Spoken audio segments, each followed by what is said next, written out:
this is a big shame. There will be a scenario editor, but there won't be a map editor. And I think the reason for that is because, right, so Broken Arrow's right around the corner, and we've got some fresh Broken Arrow news for you here. I'm sorry it wasn't fresher, right? It's been a day. I do apologize. Had some personal issues. TLDR, trying to submit a PhD thesis. Supervisors aren't letting me. I'm indentured servitude moment. Anyway, we love Broken Arrow here. You can't see because of my head, but there actually isn't a downvote emoji, and you can't add one. So you can only agree. Reminds me of my personal situation. Anyway, let's learn things. Hooray!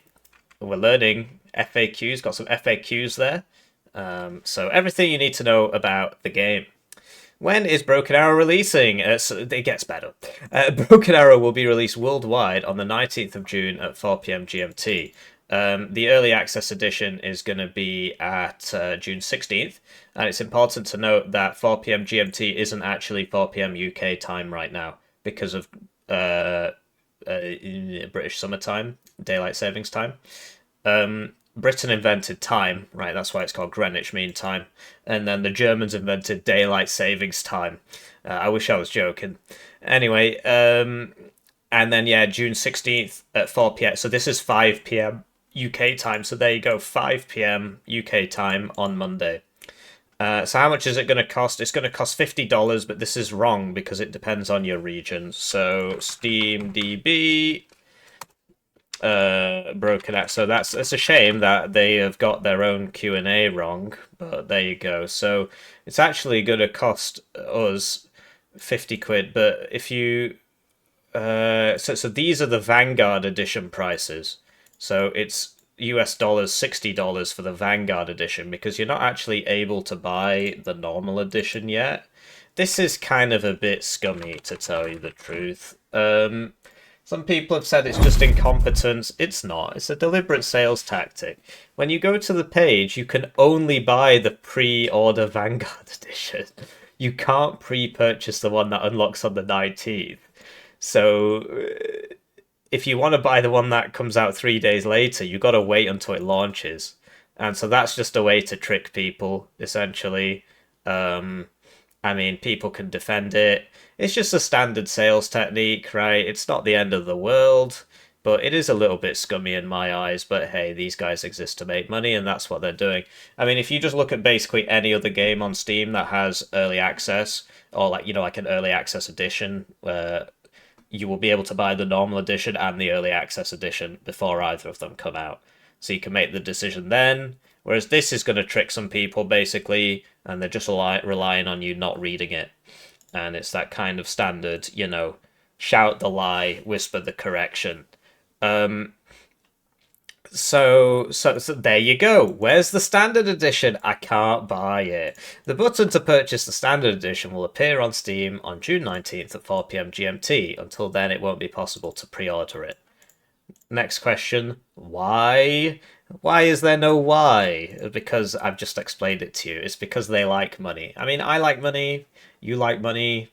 It is what it is. When is the Vanguard edition releasing? So yeah, June 16th at 5 p.m. UK time, 6 p.m. German time. Not sure about America because it depends where you are in America.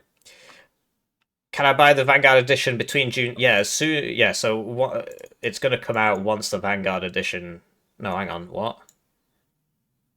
The standard edition will only be able to purchase once the Vanguard edition has lost all the meaning, basically. Okay, fine.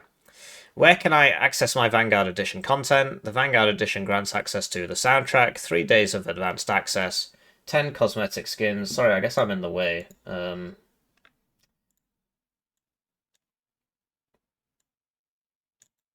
Whoops. There we go. And 3 days of early access, 10 cosmetic skins, and digital wallpapers, right? The soundtrack's going to be on YouTube. The cosmetic skins, you play the game zoomed out, you're never going to notice them. And digital wallpapers will be able to be viewed with a simple Google search, alright? I mean, I'm not condoning piracy or anything. This is literally just how it works. So it's just the advanced access. And that's why they're not letting you buy the standard one until there's no point in the Vanguard one. You'll find that you're able to use the skins directly in-game. You will have access to the soundtrack in your Steam library as a normal soundtrack DLC. Select Game in Library, then go to Additional Content, then go to Download Album. So I'm not sure, like, what other games let me do this. I think Warner lets you do it. I'm not entirely sure, right? So what was it? So, additional content. Additional content?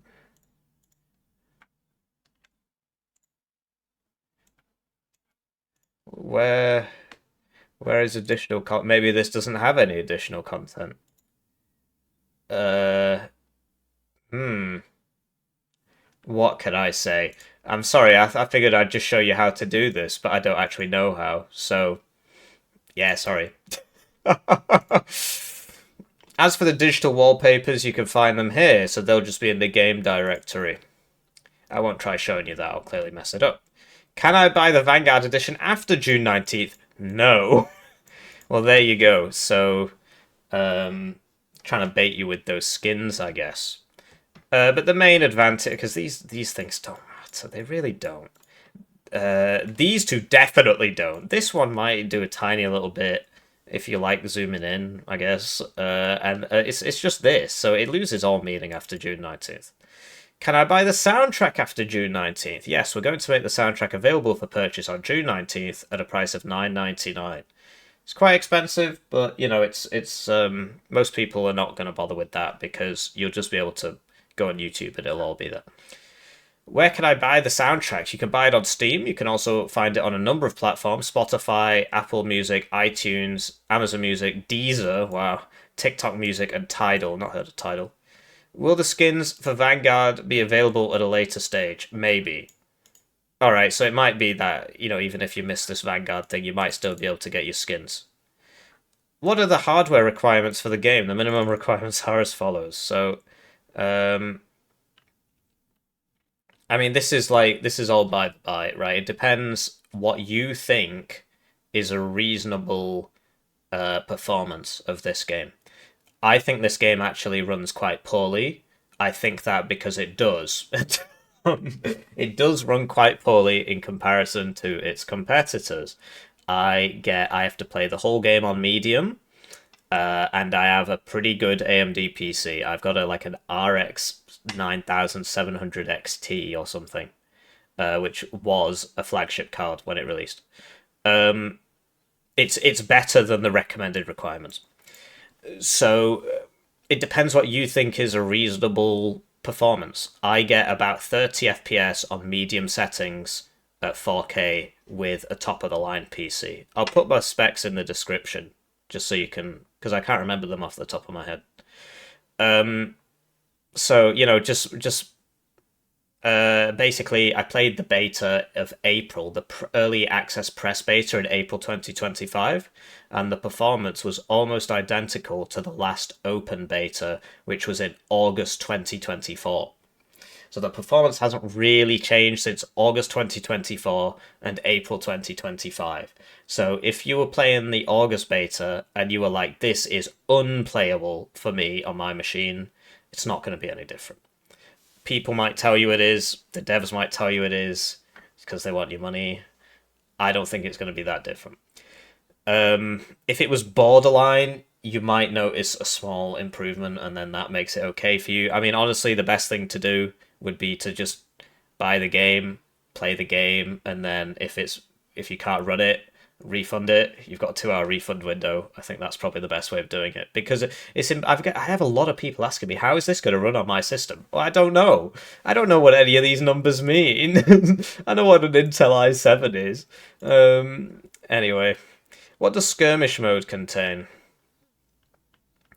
At release, Skirmish mode will support 3v3, 4v4, and 5v5 PvE. So there's no 1v1 or 2v2? Even against the AI?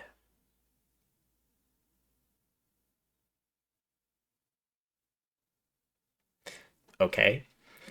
Team up with your friends and learn the game at your own pace against various AI presets that represent battle groups you will face on the battlefield.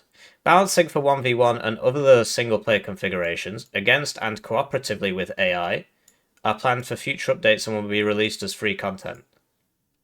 Right, so this is... So here it says against and cooperatively with AI. But here it doesn't. It just says, which means you'll be able to play against AI. So if you...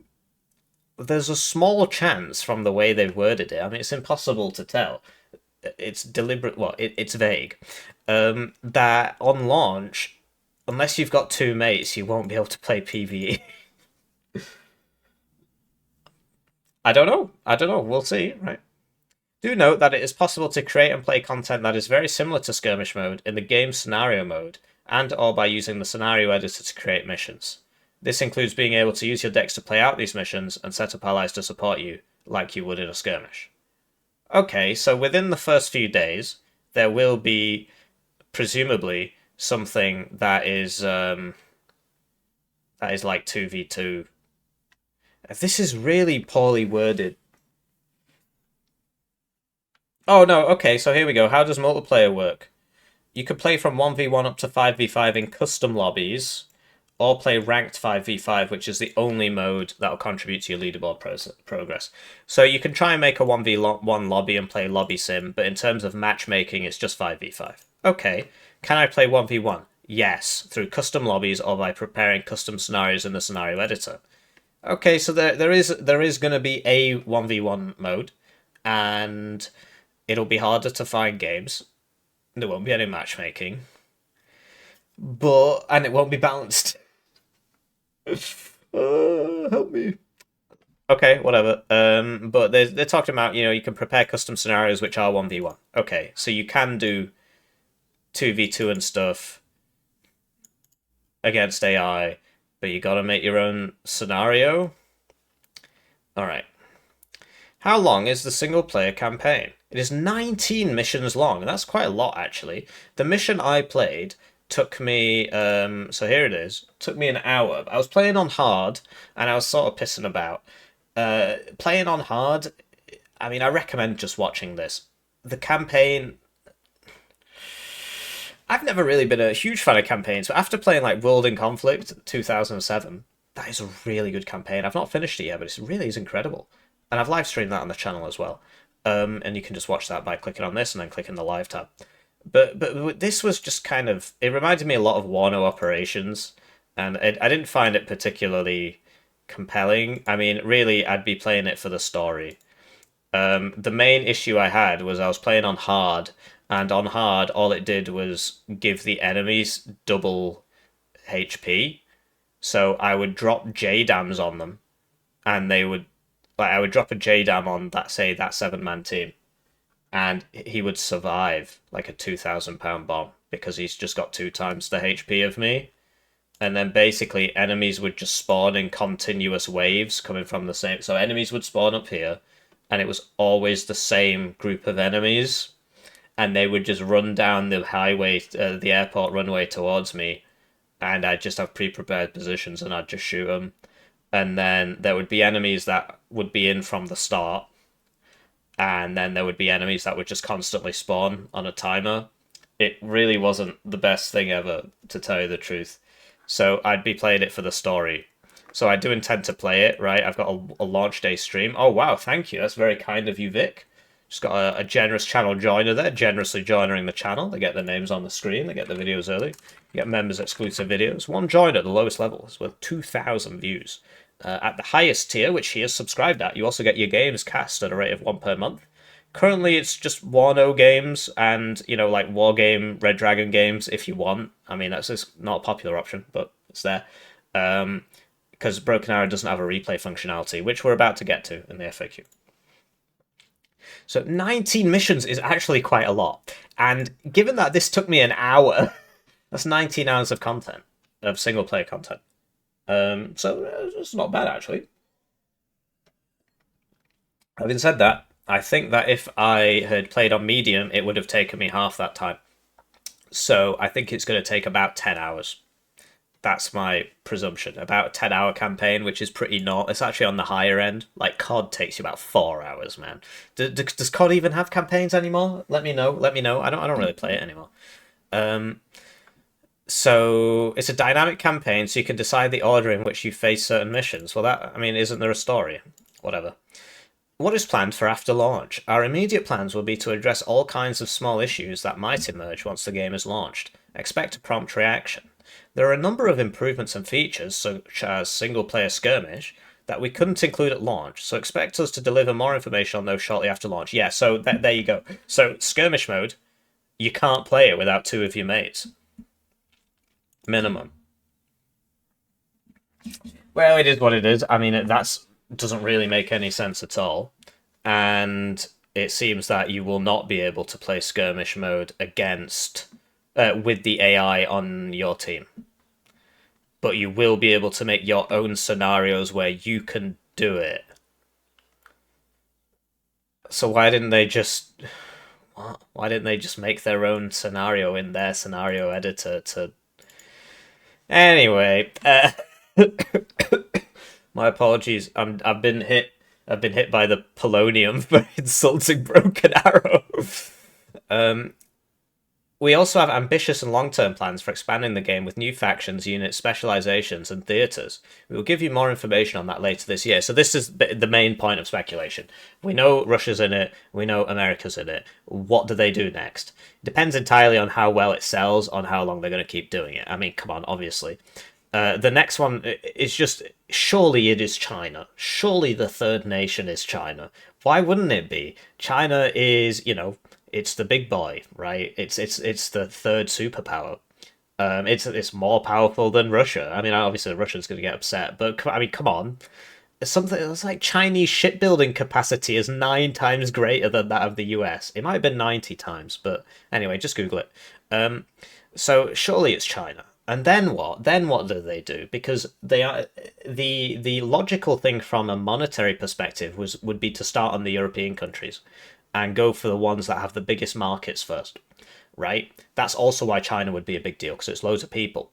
So you would think Britain, France, Germany, because they're big markets, and they're on paper they're good militaries. I mean, this is obviously a point of contention, right? But I know that Britain has like something like 40 tanks and 5 self-propelled artillery pieces because they gave them all away to Ukraine. So on paper, they're good armies still, but if there was an actual war, I have my doubts. but they're still, they still have there is an idea that these armies are very, very powerful, and there's just big market there. So why wouldn't they add them? Why wouldn't they add them? After that, then what happens? Do they start going for other countries in Europe, like Poland would be a good one. The whole game seems to be taking place, I mean, from the missions we've seen, in Eastern Europe. So it would make sense to add Poland. How will they add Poland? Will they add it as just Poland? Or will it be like Baltic Alliance, right? With the Baltic states or something? Will it be like Wargame Red Dragon, where you get coalitions? Will it just be Britain? Will it just be France? Will it just be Germany? Or will it be Eurocorps? I think for Britain, France, and Germany, it will probably be individual nations. For China, it has to be, because they don't have any friends. Sorry. I suppose it could be China and Pakistan. But no, China's a big enough military that, they can do their own thing. Whereas Britain, France, and Germany, it's kind of debatable whether they are. But they certainly have enough different types of equipment that you could make a video game spec out of it. The only problem is, we have 10 tanks or whatever, right? But in the video game, the tank exists, so you can put it in the video game, that sort of thing. And then what do they do, right? Do they go... Because obviously this game is benefiting from a current conflict. I mean, we can talk about how, yeah, they started the development before the conflict happened. I get it, but they have been leaning into it a bit, the whole Ukraine thing, they have been. I played the tutorial, and there's so many references to it, it is unreal. So it is kind of leaning into that. So will they continue to do that? Will they add Israel? Will they add Iran? Right?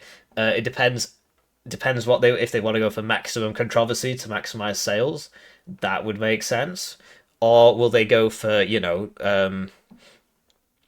countries like Sweden? Lots of domestic equipment makes for an interesting thing, but isn't really regarded as a major power. It doesn't really have a huge market itself, but it's got a lot of domestic equipment, and it would make for an interesting thing for non-Swedes to buy, right? So it's all about the strategy, and it will just depend on how much money they make. If they make loads of money, we're going to get loads of DLC. I think they're going to make quite a bit of money off this, and I think they'll support it for quite a while, because making the DLC is so much easier than making the game, because you've already made the systems that go into the game. You've already made the lighting, the rendering pipeline, the multiplayer coding, right? The Steam Workshop, the scenario editor, right? Everything. It's all there. Now all you have to do is churn out tank models, right? Basically, and that's the easiest part once everything else is set up. So I think they're going to be making a lot of DLC. And it would be really cool to see nations like Pakistan and India, because banks on the controversy thing, but also these are actually massive militaries. Uh, they are absolutely huge. You can look them up. They've got a lot of equipment. It's just people don't think about it because they're just Western mindset basically.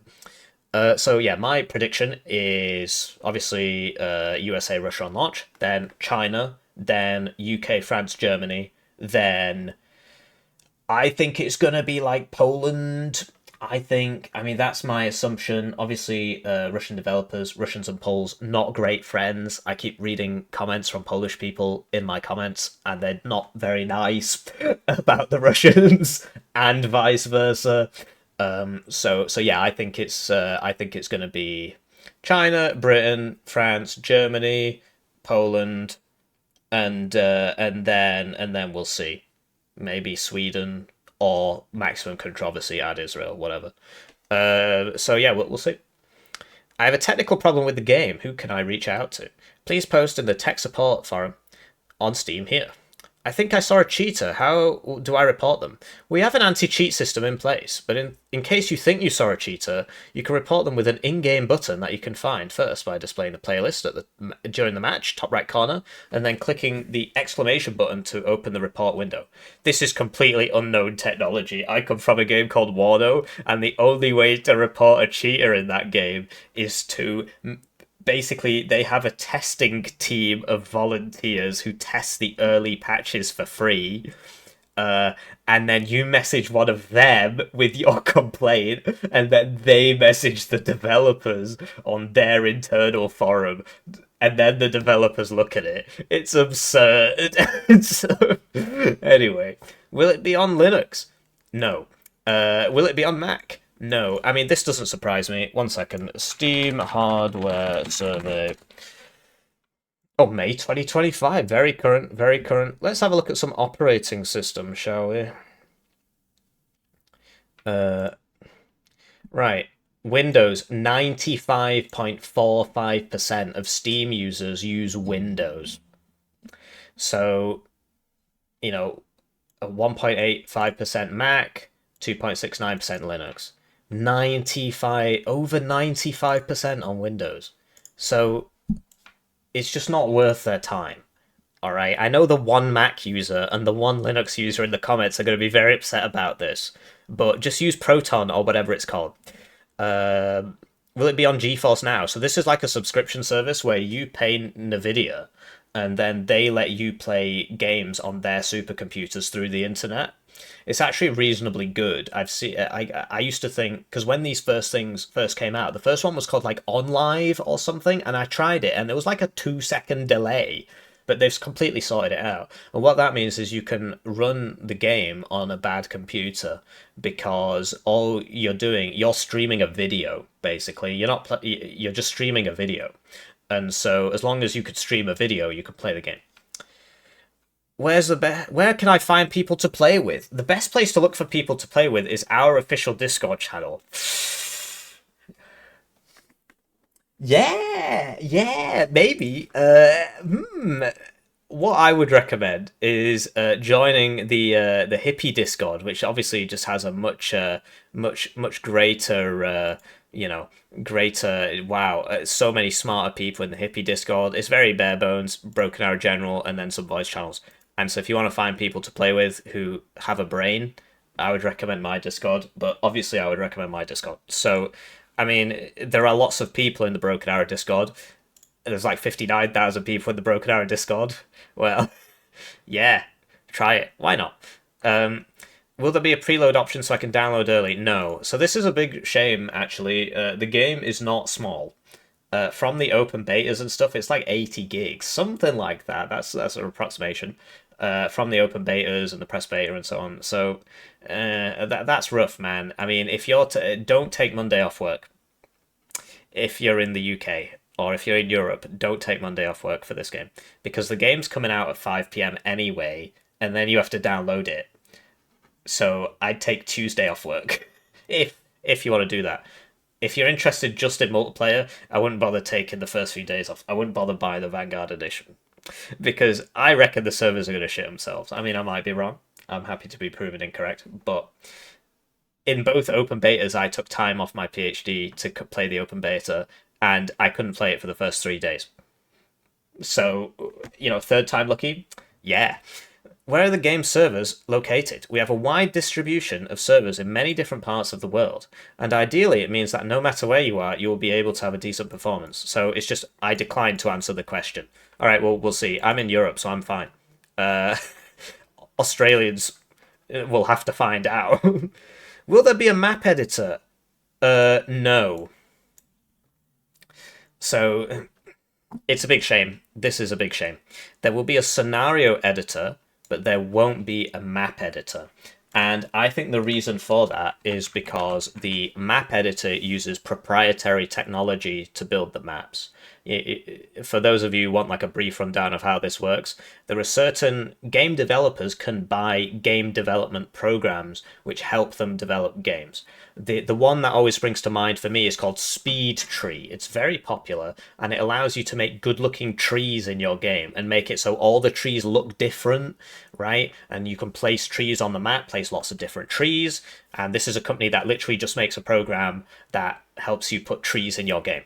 If you're a game developer, that's very useful. If you're in the public, you've probably never heard of it. And so something like SpeedTree, you will pay for a license to have SpeedTree on your computer. So the game developer might pay for 10 licenses. And that will be costing them thousands of pounds a year per license, unironically. These things, they cost money. And so they'll be paying £20,000 a year. It's an approximation, right? I don't know the exact price, but it'll be in that ballpark for SpeedTree. The issue is that they cannot give you the map maker because then they have to give you SpeedTree and then they have to pay SpeedTree for your license of SpeedTree, at which point gets expensive very quickly if it's £2,000 per license. These are very approximate numbers, but that's basically what's happening there. I don't know if it's specifically SpeedTree, but it's just an idea of how these things work. So that's why there's not a map editor. It's a big shame. It's a huge shame. So the game has a scenario editor, but you can only play on existing maps. So you can make scenarios, but they'll only use existing maps. The maps are pretty big, but given a few years, or a few months maybe, you're going to just be seeing the same maps over and over again. The single player as well just uses the multiplayer maps. That's a very common thing. But so that is a huge shame. And the fact that they're basically saying that they're making no commitment to do this. So that's a huge problem. It is a lot of work for them. They basically have to make their own speed tree, for example, and all the other plug-and-play programs that they've purchased. They'll have to make their own versions of that so they can put it in the game. I have made a map editor for my game. It's the hardest thing I've done. I'm not a programmer except by what I've taught myself. I made a map editor for my game Hearst Hero. It's so difficult. So I can understand why, but it is very, very disappointing, and it will reduce the shelf life of the game. So hopefully they make it, but I don't know. It might be a case of, let's say, the game is wildly successful, They could just buy a programmer and say, your job's to make the map editor, and just let him go do it for a year, and it will take about a year. So don't hold out for a map editor. The fact that they've made absolutely no commitment to it is not great. But here's the saving grace. Does the Steam have Steam Workshop support? Yes. Check it out here. Presumably there's nothing in it. Okay. I mean, it's not... Yes. Interesting. How moddable is the game? We provide a very powerful scenario editor which will allow players to create multiplayer game modes, solo and cooperative missions, including dialogues and cutscenes. People willing to make deeper modifications will have to use external tools. So this is the saving grace for the map editor. It's possible that people can make their own map editors. That is a non-trivial task and may involve doing things which aren't legally allowed. But we'll see what happens, right? Because basically they could pirate SpeedTree. We'll see. We'll see. The game's made in Unity. The Unity game engine is incredibly moddable. That's also why there's so many cheaters, because it's made in Unity and people know exactly how the Unity game engine works, because there's loads of games made in Unity. You can just Google Unity and you can download your own copy of the engine. So that means that it will be very moddable by external tools. And the question is, will they allow those to be uploaded to the workshop? There's always the chance that if they allow that, somebody can upload a virus. So it might be, we'll just see what happens. It might end up something like Wargame Red Dragon's map modding, where people can make their own maps through great difficulty, so much so that they don't really bother to do it. But it is possible to make it, but then the way you would play the map is that you have to like download it off your friend, as opposed to just using the game. It's all speculation, but don't assume this is going to happen within the next year, is my advice. How much optimization has there been? Quite a bit, but the truth is that optimization work never ends. It will certainly be something that developers will continue working on after launch as well.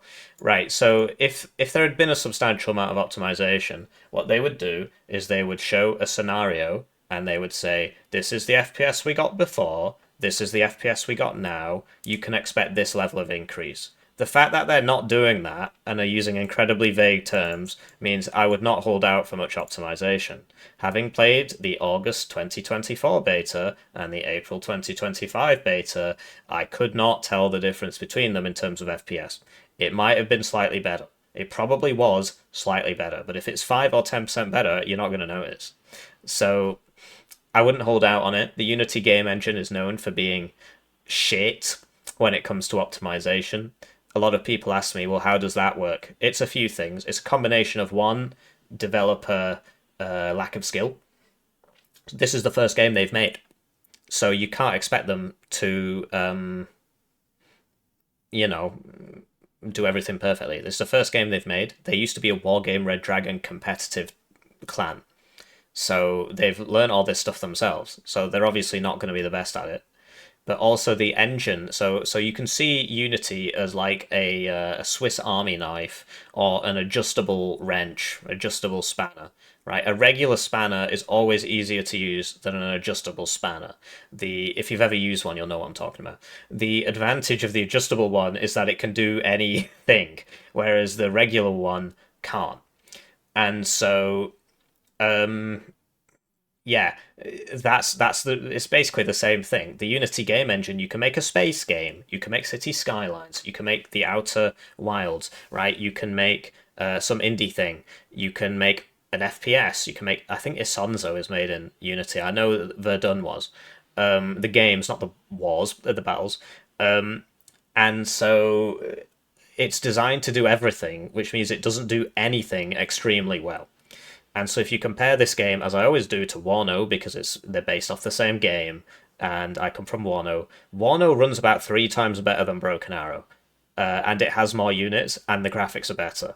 Why? It's because the Wano developers have been developing their own game engine for the past 20 years, roughly, 10 or 20 years, 15 to 20, somewhere about 15 years. And they've just been constantly... Because was Ruse Iris Zoom? Ruse Iris Zoom.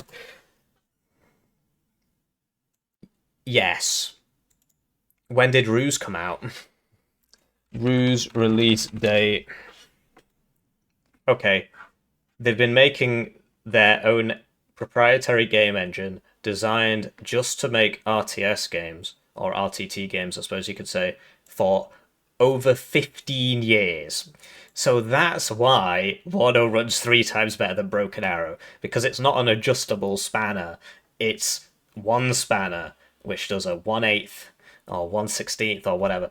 The only problem is you couldn't make a shooter game in Iris Zoom, but they don't have to. They're a strategy game company.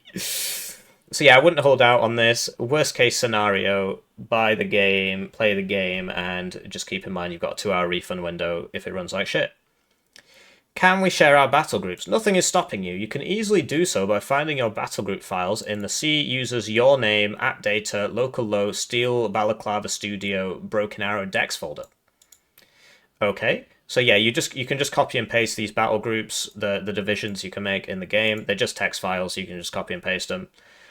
Are there clans? We let players organize themselves in the way they see fit. If they want to form clans, they will do so. Most likely, the best place to find a clan will be on our Discord.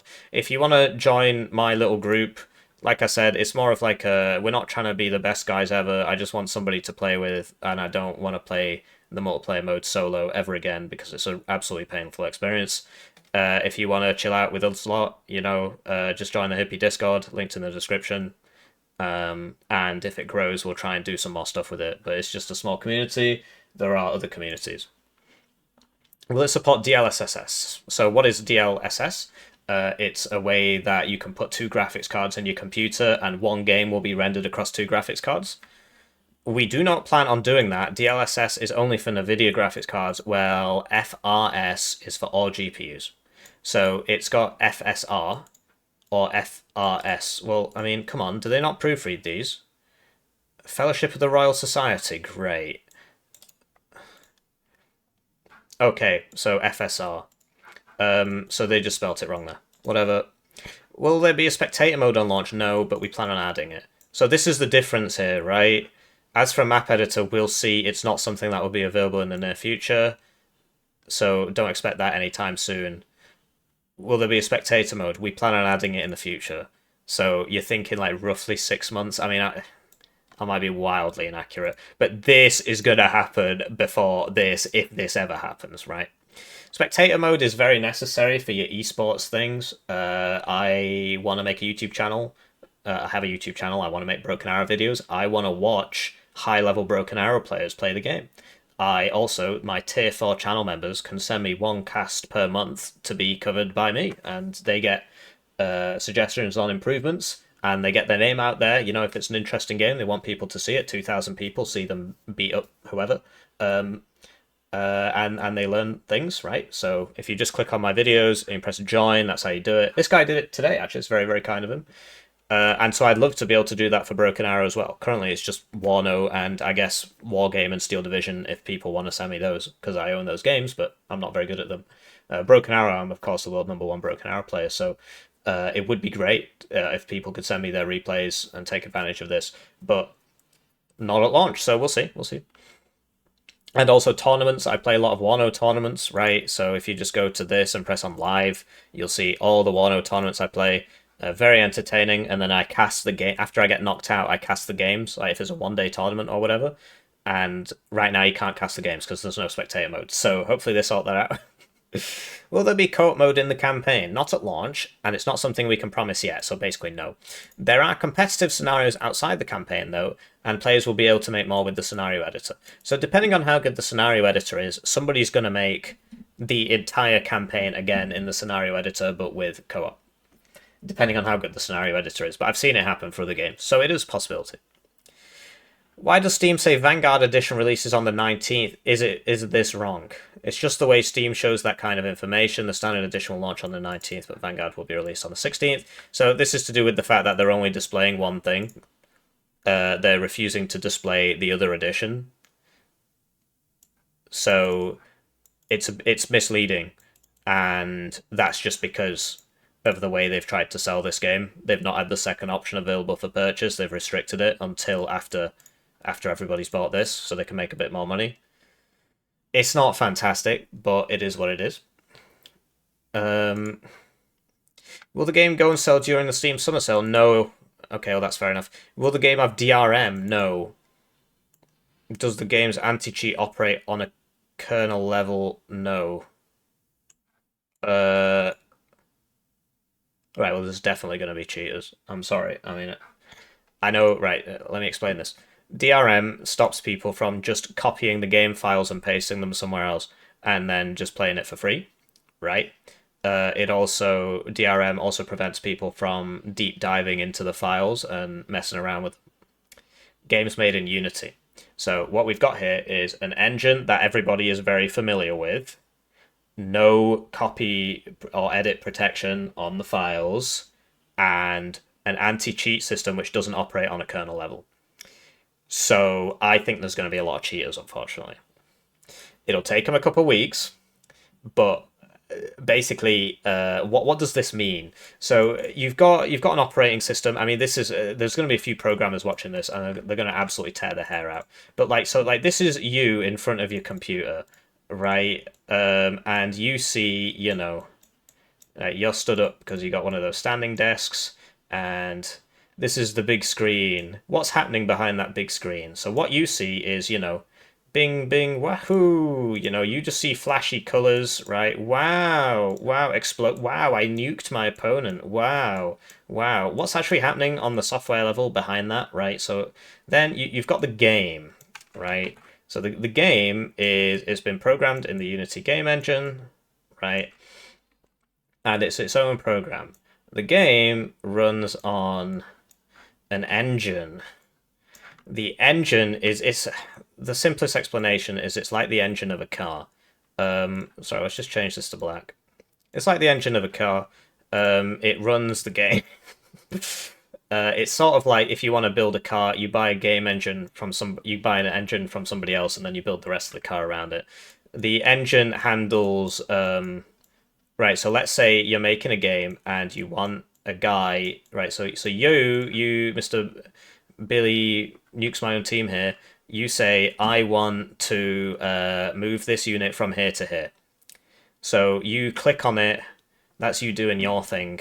And then the game will, and you right click over into point 2. The game will say he has clicked, he is right clicking over there. Then it will ask the engine how, what is the path that unit should take. The engine will solve those kinds of calculations. So the game has, T14, Armata, whatever, right? Whereas the engine will have A-star pathfinding algorithm, which is basically a mathematical way of determining how the T14 Armata can go through all the buildings and get to the enemy spawn to blow everything up. So the engine is going to tell you what path to take, right? The engine is running on your OS. So the engine is running on Windows, okay? You've got Windows. Windows handles calculations such as, what time is it? Then you've got the kernel. This is a bit of a... I'm missing out some steps here, but right at the bottom, you've got the Windows kernel. So this is like the deepest part of Windows. It is the deepest software part of Windows, right? Then you've got the hardware. So it's running on a processor. The processor has electrons flying around through that silicon wafer, right? And the electrons go through certain channels and they spit out, useful information. Computation is done, right? So this is the kernel, right? If your anti-cheat is here in the game, right? So here we've got, best BA anti-cheat. Best BA anti-cheat, right? Anti-cheat. What the big brains over on Alibaba.com or whatever, that's where they were last time, I don't know. What they do is they will write a hack which happens here. The hack will happen here, right? And then the hack will propagate. I mean, it's a simplification all the way through the game, and then, uh-oh, Billy's dead because the enemy just spawned 50 million nuclear weapons, right? Because the anti-cheat here doesn't know what's happening over here. It's the most simple way to explain it, and it's mostly correct, all right? I know I'm going to get some nitpickers really freaking out in the comments, but this is what happens.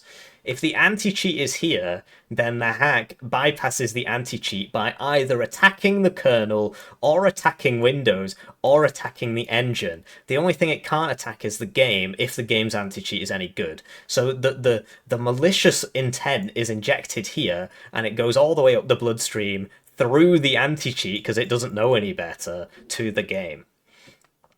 So that's the advantage of kernel-level anti-cheat. What's the disadvantage of kernel-level anti-cheat? It can basically, if it's not a nice developer, they can spy on your entire computer. So if you're an unpleasant developer and you develop kernel-level anti-cheat, you have access to all of this. Right? You have access to all of this, you have access to all of this, you have access to all of this, and you have access to all of this. So if you're a very unpleasant person writing an anti-cheat, you can just steal everybody's bank account information. The obvious thing is that obviously that shouldn't be happening. They would be sued, so it doesn't happen in most cases. But that's why people get very upset about kernel-level anti-cheat. The disadvantage of the advantage of kernel-level anti-cheat is that it actually works, which is why they do it. So I don't think the anti-cheat is going to be very good. We'll see. Maybe I'm wrong. I'm sorry to end on such a depressing note. But that's all there is to it. I'll see you on June 16th. And I'm going to be live streaming the game. I'm going to be playing it, the campaign, first few days. And then once I've finished that, I'm going to hop into the multiplayer. If the campaign gets really boring, I'll just abandon it. And then, if you want to play with me, check out the Discord. Otherwise, I'll see you in game. And I wish you a lovely day.